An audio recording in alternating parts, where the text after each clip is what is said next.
بسم اللہ الرحمن الرحیم۔ السلام علیکم ورحمۃ اللہ وبرکاتہ۔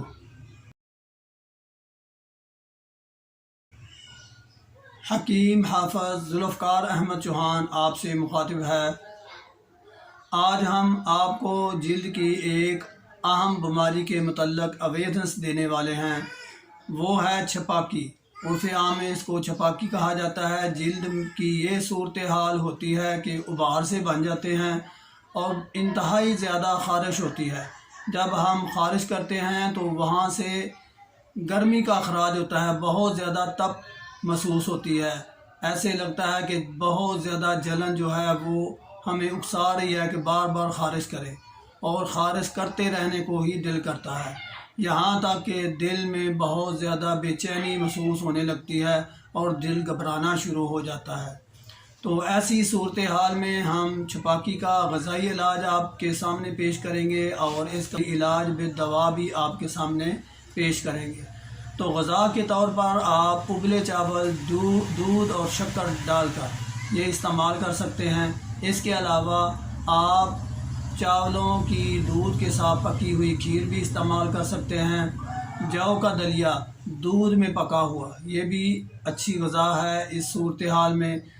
اور اس کے علاوہ آپ جو کے آٹے کی روٹی گڑ ڈال کر دیسی گھی ڈال کر جو پکی ہو اسے ملائی کے ساتھ بھی کھا سکتے ہیں، یہ غذا کے طور پر آپ استعمال کریں۔ اس کے علاوہ کچی گری، جسے خام ناریل بھی کہتے ہیں، آپ اس کو استعمال کر سکتے ہیں غذا کے طور پر، پھل کے طور پر، اور اس کا پانی بھی پی سکتے ہیں۔ جو اس کے اندر سے پانی نکلتا ہے وہ بھی آپ اس میں استعمال کر سکتے ہیں غذا کے طور پر۔ اس کے علاوہ اگر آپ دعا کے طور پر کوئی چیز استعمال کر سکتے ہیں تو وہ الائچی ہے۔ الائچی چھوٹی اور بڑی ہم وزن لیں، اس کا پاؤڈر بنا لیں، اور تھوڑا سا پاؤڈر 1/4 چمچ کا 1/4 حصہ صبح دوپہر شام آپ نیم گرم پانی کے ساتھ اس کو کھائیں، انشاءاللہ اس سے بہت زیادہ فائدہ ہوگا۔ اور غذا اور دوا آپ کے سامنے پیش کر دی ہے، آپ اس سے بھرپور فائدہ اٹھائیں۔ اگر آپ کے جاننے والے کسی کو بھی یہ مسئلہ ہے تو اس کو بھی یہی مشورہ دیں اور دواؤں سے مستفید ہوں۔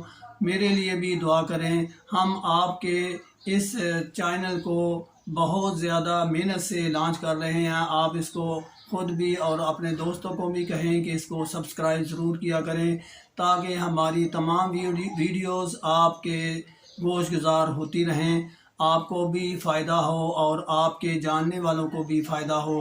میرے لیے بھی یہ عزت کا باعث ہے۔ وما علینا الا البلاغ۔